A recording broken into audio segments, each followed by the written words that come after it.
Selamat pagi adik-adik. Saat ini kita akan memasuki blok baru, yaitu blok 1.7 Cardiovascular System. Setelah kalian mempelajari tentang anatomi dari core, sekarang kita akan mempelajari tentang struktur mikroskopis core. Saya Dr. Dia dari bagian anatomi dan histologi FKIK Warmadewa. Tujuan pembelajaran kita pada kuliah online kali ini yang pertama adalah untuk mengetahui struktur histologi dari otot jantung, kemudian mengetahui penyusun dinding jantung, dan perbedaan antara antrium dan ventricle. Referensi yang saya pakai di buku Gardner dan ada juga beberapa dari buku Jan Guerra. Secara anatomi, jantung merupakan otot bergaris, dia bersifatnya involuntar. Involuntar artinya dia tidak dapat kita kendalikan. Dan dia khasnya kontraksinya bersifat ritmik. Secara embriologi, lapisannya berasal dari myoepikardia. Myoepikardia ini nanti akan berubah menjadi epikardium dan miokardium. Diameter dari jantung kurang lebih 15 mikrometer. Kemudian panjangnya sekitar 80 mikrometer untuk otot jantungnya dan terdiri dari 1 atau 2 nukleus yang ukurannya besar, pucat, dan terletak di tengah. Jadi otot jantung itu dia memiliki diameter 15 mikrometer, panjangnya 80 mikrometer, dan nukleusnya besar, 1 atau 2 pucat terletak di tengah.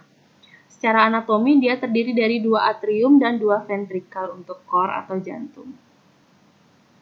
Nah, volume jantung itu setengahnya berasal dari mitokondria. Jadi mitokondria itu mengisi setengah dari volume jantung.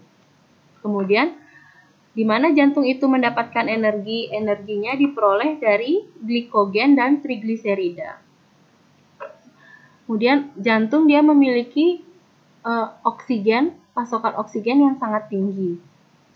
Nah, di mana dia dapat oksigen yang sangat tinggi? Jadi jantung mendapatkan oksigen dari mioglobin yang banyak tersusun di otot jantung. Kemudian khasnya pada jantung dan tidak dimiliki oleh otot yang lainnya adalah pada jantung dia memiliki diskus intercalaris. Nah, kita lihat sekarang apa saja penyusun dari diskus intercalaris. Nah, diskus intercalaris ini merupakan taut pertemuan sel-sel otot jantung. Dia terdiri dari bagian transversus, bagiannya ada fascia adherens yang disebut dengan sonula adherens dan ada desmosom. Jadi fungsinya bagian transversus ini adalah mengikat sel jantung. Sehingga pada saat berkontraksi, sel jantung itu tidak terpisah. Sehingga jadi bisa solid dia terikat satu dengan lainnya akibat adanya bagian transversus, yaitu pada bagian fascia adherens dan juga desmosom. Kemudian di bagian lateralnya dia terdapat taut celah atau disebut dengan sinap listrik. Ini tempat pertukaran ion yang ada di jantung. Nah, ini kita lihat pada diagram ini terlihat yang ini adalah diskus intercalarisnya. Kemudian ini adalah desmosomnya yang tadi pengikatnya sehingga pada saat kontraksi otot jantung itu tidak terpisah satu sama lain. Ini adalah gap junction-nya atau taut celahnya, tempat sinap listriknya masuk. Sehingga bisa terjadi kontraksi di otot jantung. Nah, ini nukleusnya besar, pucat, terletak di tengah. Nah, ini juga struktur otot jantung secara mikroskopis. Yang ini, yang garis-garis yang diinisialkan dengan huruf D, itu adalah diskus intercalaris. Ini juga sama. Ini diskusnya. Nah, ini glikogennya, ini adalah nukleusnya. Ya, nukleusnya pucat terletak di tengah. Ini juga sama, ini nukleusnya. Nah, ini penampakan jika menggunakan mikroskop elektron. Ini diskus intercalarisnya. Ini diskusnya.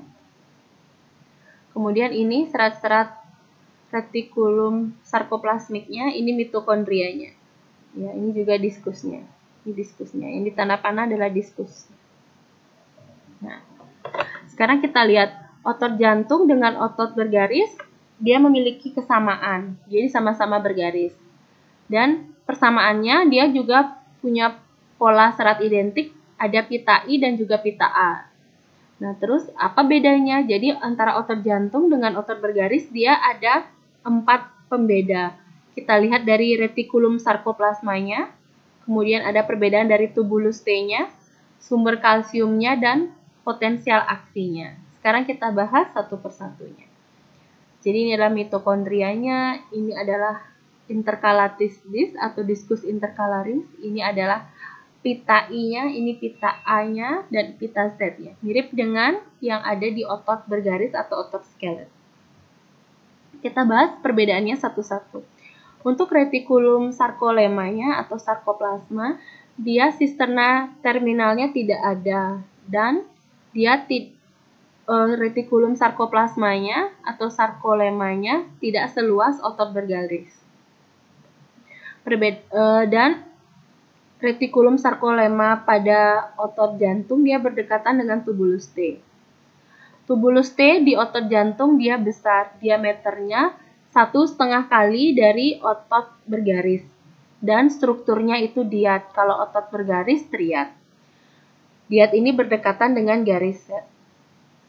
Sumber kalsium dari otot jantung berasal dari tubulus T yang membuka ke ruang ekstraseluler, sehingga kalsium bisa masuk. Dan lamina eksterna dari tubulus T itu bermuatan negatif, sehingga menyimpan kalsium dan dilepaskan kalsium tersebut secara cepat melalui saluran kalsium dan natrium. Kemudian ada potensial aksi. Untuk potensial aksi, dia fast sodium channel dan slow sodium channel. Jadi, ion natrium dan kalsiumnya masuk ke dalam sitoplasma melalui fast sodium channel dan juga slow sodium channel. Kemudian ion kalsium, dia yang sudah ada di dalam sel, dia sulit ke luar dari sel sehingga menyebabkan potensial aksi yang ada di otot jantung itu bersifat berkepanjangan sehingga kontraksi yang ada di otot jantung itu bersifat ritmik. Nah, sekarang kita akan melihat perbedaan antara atrium dan juga ventrikel. Untuk atrium, dia memiliki sedikit tubulus T, ukurannya lebih kecil. Sedangkan pada ventrikel dia lebih banyak tubulus T dan ukurannya lebih besar. Nah, tubulus T ini berperan sebagai salah satunya berperan untuk nanti kontraksi karena di ventrikel dia kerjanya lebih berat karena dia akan memompa darah ke luar dari jantung sehingga secara anatomi dan histologi dia memiliki tubulus T yang ukurannya lebih besar dan jumlahnya juga lebih banyak. Untuk atrium, sel ototnya lebih kecil, sedangkan ventrikel juga sel ototnya lebih besar karena fungsi dari ventrikel yang lebih berat. Pada atrium, dia memiliki host granul atau granul pigment lipofuscin. Nah, dia berperan pada saat terjadi penurunan tekanan darah, maka pada ginjal menyebabkan terjadinya penurunan juga fungsinya. Sehingga ginjal akan menurunkan fungsi untuk mereabsorpsi natrium dan juga air. Hal ini menyebabkan apabila terjadi penurunan tekanan darah, jadi mekanisme homeostasis tubuh, jadi ginjal juga akan menurunkan untuk mereabsorpsi natrium dan air sehingga mendapat mengkompensasi penurunan tekanan darah tersebut. Jadi khasnya di atrium dia punya host granul, sedangkan di ventrikel dia tidak ada granul pigment lipofuscin. Jadi itu perbedaannya. Kalau dilihat, nah yang hitam-hitam ini adalah granul sekretorik yang ada di atrium. Ya, ini dia. Jadi kalau misalnya ada gambar seperti ini, otomatis penampangnya ini adalah gambar dari atrium karena ventrikel dia tidak memiliki granul. Nah, kita lihat kemudian lapisan dinding jantung. Jadi dinding jantung itu terdiri dari 3 lapisnya, ada endokardium, ada miokardium, dan epikardium. Ini kita lihat. Ini adalah jantung. Nah, perikardium yang paling luar, ini ada epikardium, ada miokardium, dan yang paling dalam adalah endokardium. Sekarang kalau misalnya kita lihat penampang ini kita lakukan pembesaran. Nah, ini adalah perikardiumnya. Nah, di perikardium ini dia ada kemudian ini ada di sebelah dalam, ini adalah miokardium yang di tengah-tengah yang tebal lapisannya, dan yang paling dalam sekali itu adalah endokardium. Nanti kita akan bahas bagian dari perikardium, karena perikardium ini ada dua, ada yang fibrous dan ada yang visceral. Ya. Ini ada yang parietal, jadi perikardium itu dibagi menjadi dua, ada yang parietal layer, ini dia. Nah, kemudian ada yang daerah visceral layer. Nah, nanti kita bahas satu persatu lapisan miokardiumnya. Jadi histologi umum dari heart atau jantung atau core, jadi dia penampang longitudinalnya dia terdiri dari dua atrium dan juga dua ventrikel. Dinding ventrikelnya lebih tebal dibandingkan dengan dinding atriumnya. Jadi prinsipnya karena ketebalan daripada miokardium di ventrikel lebih tebal dibandingkan dengan atrium, karena fungsi dari ventrikel dia lebih berat untuk memompa darah. Kemudian valve atau katupnya, nah dia itu terdiri dari jaringan ikat yang menempel di jantung. Kemudian ada namanya chorda tendinae, itu di anatomi seharusnya sudah dibahas. Dia terdiri dari jaringan ikat padat yang berasal dari perpanjangan dari otot dari katup dan yang melekat pada papillary muscle. Kemudian untuk sistem konduksi jantung itu berasal dari sinoatrial node atau SA node. Kemudian ada AV node, ada AV bundle, dan subendocardial conduction network. Kita bahas satu-satu. Ini yang tadi bahwa terdiri dari atrium dan juga terdiri dari ventricle. Ini adalah katupnya, katup jantung. Kemudian ini ada juga papillary, otot papilarinya atau papillary muscle-nya, dan ini adalah chorda tendinae. Nah, yang tadi kita bahas untuk kelistrikan jantung itu terdiri dari pitch markernya ada SA node, kemudian AV node, kemudian atrioventricular bundle yang ini atau his bundle, dan yang terakhir adalah serat-serat Purkinje-nya. Nah, kita bahas satu persatu untuk sistem konduksinya dari SA node. SA node ini terletak pada atrium kanan dekat dengan VCS. Sekitar 6-7 mm kubik untuk beratnya. Jadi dia lebih kecil dan dia memiliki myofibril yang sedikit dan diskusnya juga sedikit. Kemudian untuk AV nodes, dia ada di lantai atrium kanan, dia dekat dengan katup AV.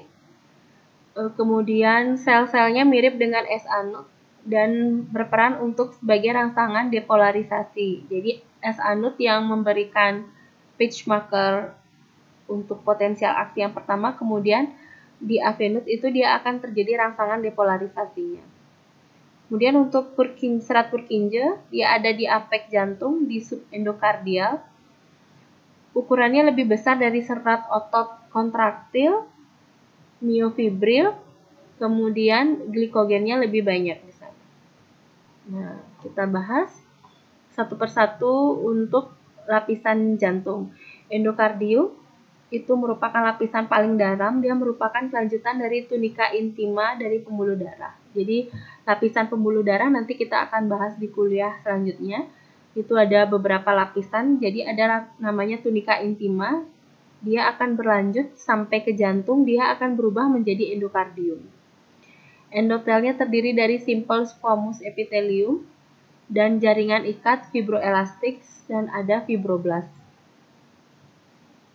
Untuk lapisan di bawahnya, di bawah dari endotel itu ada jaringan ikat padat, kemudian ada serat elastis dan juga ada sel-sel otot polos. Kemudian lebih di dalam lagi namanya lapisan subendokardium. terdiri dari jaringan ikat longgar. Dia ada pembuluh darah kecil, saraf, dan juga ada serat-serat Purkinje. Jadi kalau ditanya di daerah mana ada serat Purkinje, itu ada di daerah subendokardium. Nah, jadi subendokardium ini merupakan batas endokardium. Dia melekat pada endomisium dari otot jantung. Nah, kemudian kita lanjut ke lapisan kedua, namanya miokardium. Miokardium ini merupakan lapisan tengah dan lapisan yang paling tebal di antara ketiga lapis otot jantung. Dia terdiri dari sel-sel otot jantung yang bentuknya spiral melingkar di orifisium ruangan-ruangan jantung. Nah, jantung kita berdenyut itu karena dari S anut yang dekat dengan vena cava superior di atrium kanan. Kemudian, peran dari jantung kita bisa berdenyut. Jadi kontraksi kelistrikannya itu peran dari S anut. Jadi untuk S anut ini dia merupakan modifikasi dari sel otot jantung. Depolarisasinya dia 70 kali per menit. Hantarannya listriknya dari S anut ke AV nut, kemudian ke berkas atrioventrikular atau berkas His. Nah, dari berkas His ini akan menghantarkan rangsangannya ke otot jantung yang berada di apeks jantung. Sehingga kelistrikan jantung itu bisa mengalir dari S anut sampai ke apeks jantung dan sampai ke seluruh jantung. Ini lapisan jantung, ini adalah lapisan endokardium. Kemudian ini adalah miokardiumnya. Kemudian yang ini ada, yang P ini adalah Purkinje fibernya atau serat-serat Purkinjenya. Kemudian ini endokardiumnya. Nah, kan tadi endokardium ada subendokardium yang ada sel-sel Purkinjenya. Ini juga sama, ini endokardium. Kemudian ini adalah di subendokardiumnya ada serabut Purkinje. Ini adalah lapisan miokardium. Ini lapisan miokardium. Nah, sekarang kita ke epikardium. Epikardium merupakan lapisan terluar dari jantung atau disebut dengan di bagian perikardium yang visceral. Jadi perikardium itu ada dua. Ada yang bagian visceral dan parietal. Epitel dari epikardium itu merupakan epitel selapis pipih. Jadi disebut dengan mesotel. Pada subperikardium, dia terdapat pembuluh darah koroner, saraf, dan ganglion.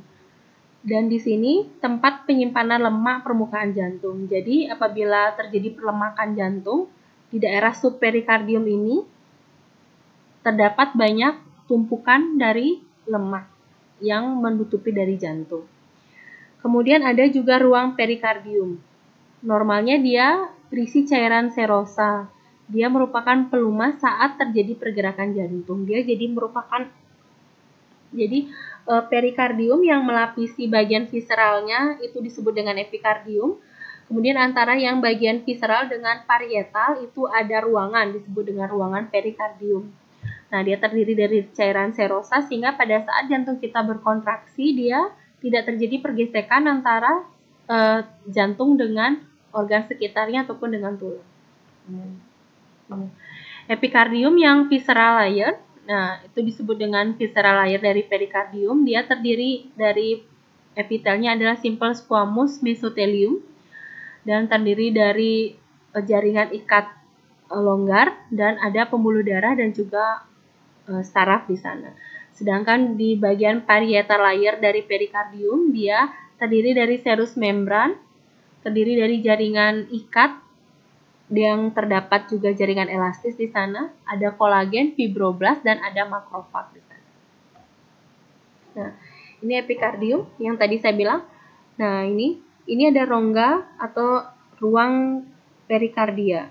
Nah, jadi kalau misalnya kita anggap tangan kita ini adalah jantung dan ini adalah balon seperti balon yang melekat dengan tangan atau dengan jantung itu merupakan bagian yang disebut dengan visceral, sedangkan bagian yang di lebih luar itu adalah bagian parietal dan rongga di tengahnya ini adalah rongga perikardium yang ada cairan serusnya.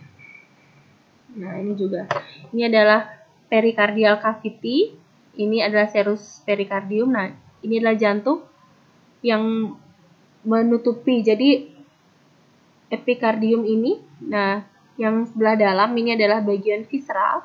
Nah, ini bagian visceral.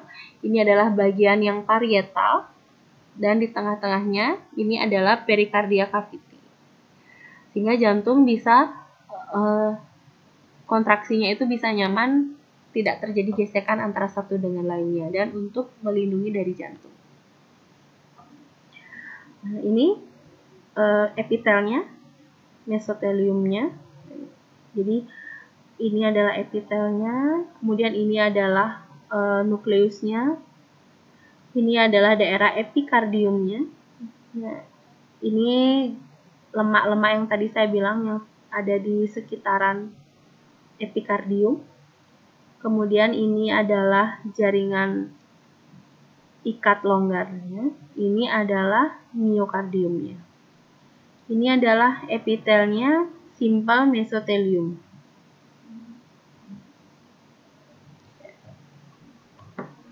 Ya, demikian kuliah saya tentang struktur mikroskop Piscorp. Semoga kalian bisa belajar dengan baik.